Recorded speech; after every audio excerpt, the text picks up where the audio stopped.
നമസ്കാരം.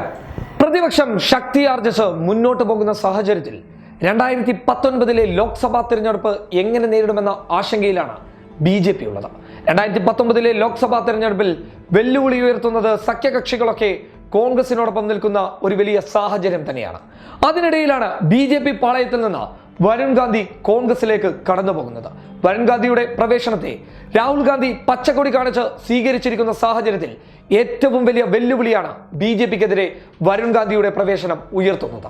കേന്ദ്രമന്ത്രി മേനക ഗാന്ധിയുടെ മകനായ വരുൺ ഗാന്ധി 2005 BJPയിലെത്തിയത്. നെഹ്റു കുടുംബത്തിൽ നിന്നുള്ള ഇളമുറക്കാരനെ BJP രണ്ട് കൈയും നീട്ടി സ്വീകരിച്ചു.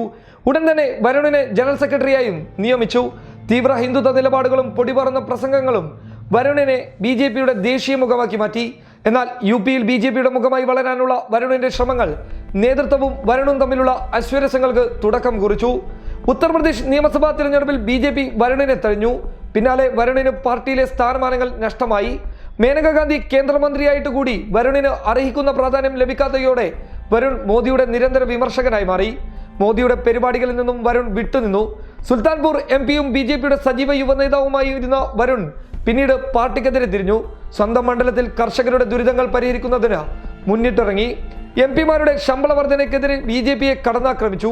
സാമ്പത്തികമായി മുന്നോക്കം നിൽക്കുന്ന MPമാരുടെ ശമ്പളം ജനക്ഷേമത്തിന് വിനിയോഗിക്കാനായി സ്കീം വേണമെന്ന് വ്യക്തമാക്കി വരുൺ സ്പീക്കർക്ക് കത്ത് നൽകി. അവിടെയും കൊണ്ടതും തീർന്നില്ല. ഗോരഖ്പൂരിലെ മെഡിക്കൽ കോളേജിൽ കുട്ടികൾ മരിച്ച സംഭവത്തിൽ വരുൺ സർക്കാരിനെതിരെ രംഗത്തെത്തി. തന്റെ 3 മാസം പ്രായമുള്ള മകൾ മരിച്ച വേദനയിൽ ആശുപത്രിയിലേക്ക് 5 കോടി രൂപ സംഭാവന നൽകി. ഇതെല്ലാം വരുണിനെ BJPയിൽ നിന്ന് അകറ്റി. ഇപ്പോൾ വരുൺ കോൺഗ്രസിലേക്ക് വരുമെന്നാണ് റിപ്പോർട്ട്. അടുത്ത ലോക്സഭാ തിരഞ്ഞെടുപ്പിന് മുമ്പ് വരുൺ കോൺഗ്രസിലെത്തുമെന്നാണ് വിവരം. മോദിക്കെതിരെ ശക്തമായ വെല്ലുവിളി ഉയർത്തി വരുൺ ഗാന്ധി മുന്നിട്ട് നിന്നപ്പോൾ അത് ഉത്തർപ്രദേശ് രാഷ്ട്രീയത്തെ മറ്റൊരു ദിശയിലേക്ക് എത്തിക്കുമെന്ന് കരുതിയാണ് BJPയുടെ പല നേതൃത്വങ്ങളും വരുൺ ഗാന്ധിക്കെതിരെ തിരിഞ്ഞത്. എന്നാൽ അവർക്കെതിരെ ശക്തമായ വെല്ലുവിളി ഉയർത്തി വരുൺ ഗാന്ധി മുന്നോട്ട് പോയപ്പോൾ BJP നേതൃത്വങ്ങൾ പലയിടങ്ങളിലും വരുൺ ഗാന്ധിയെ തടയുകയുമുണ്ടായി.